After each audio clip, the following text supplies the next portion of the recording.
Mount 7 News at noon brings local law enforcement leaders to talk about the issues that matter to you. And today we want to welcome back Loudoun County Sheriff Mike Chapman.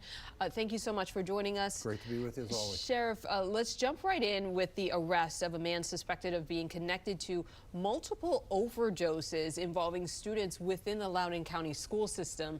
What can you tell us about this case and the concern that parents obviously have that their kids could overdose? Isaac Melendez-Carranza is the person that we arrested for this. We do know he was a source of supply for overdose that happened. Two overdoses actually happened at one of the high schools in Sterling, which was Parkview High School, and another overdose as well after that.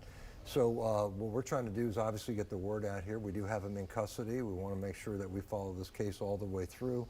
One of the things that's real important to note here is he was here unlawfully here. He's from El Salvador and came into the country illegally. Had been here for about 10 years. So so it's important to note, but we want to make sure that the people know, the public knows to watch out for this. It's fentanyl. This case, we did a search warrant on him back on Thursday. Came up with another 100 fentanyl pills or so, in addition to a lot of cash. So we do have him in custody, and we hope that helps curtail some of these issues that we're having with these students in the schools. Do we know how he was able to make contact with these students? Was it online? Well, I tell you, it was through several people. Okay, so he was a source of supply, but there were other people in the mix here that were under him that actually helped get it to the students in the school. So it's important that if anybody has any information on these kinds of things, we need to know. We need to follow up. We have school resource officers there. We also have what's called a Safe to Talk app.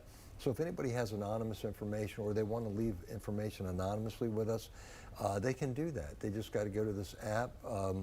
We don't know who they are. We don't want to know who they are unless they want us to know that. But we want to make sure that we're getting whatever information that we can follow up on. And that way it kind of bypasses the schools. It goes to us, goes to our dispatch. And then if it's a matter that the schools can handle, we'll pass it back to them. If it's something that we think we need to investigate, we'll take it from there. Would you call this a sophisticated operation? And is there any reason to believe that they potentially were having contacts with students in other school systems as well? Quite possibly. I mean, the investigation is ongoing as all these narcotics investigations go. We like to, it's always a segment of the chain, and we're always trying to find out how many people are the recipients of these drugs, but also how far up the ladder we can actually go. So we're going to continue to investigate it. Hopefully we'll uncover even more people that are involved in this. And in terms of the student overdoses, can you give us more specifics about that? Just in both cases, I mean, the students came through okay, so that's a good thing, and usually the schools have Narcan, we have Narcan, our school resource officers, and we're able to administer that, kind of bring these people back. So that's the important thing to also know, that we're ready to help in these situations, but we'd really rather not have them happen in the first place at all. Absolutely.